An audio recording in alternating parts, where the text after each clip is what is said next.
Walang kulang sa General Appropriations Act. Ang kino-question bilang unconstitutional ay batas, hindi report. Ito ang kauna-una ng pagkakataon kung sakasakali na may madedeklarang unconstitutional na report.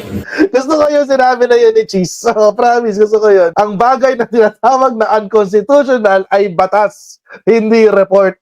Wala nga naman kasing ganon. Sino ba nagsabing nagiging illegal ang isang report? Nagiging unconstitutional na isang report. Oo, report lang naman yun, hindi naman naka-finalize yan. Dito, sa page 1 to 13, yun ang basis ng GAA. Yung amendments to special provisions, hindi ho yan kasama sa GAA or sa GAB. General Appropriations Bill. Ito yung kasama sa GAA. Itong page 1 to 13. Itong amendments, hindi naman kasama yan sa GAA. Sinusulatan nga lang ulito kapag merong kailangan baguhin. Pag may hindi na pagkasunduan ang Kamara at ang Senado, yan, dyan sila magsusulat sa amendments.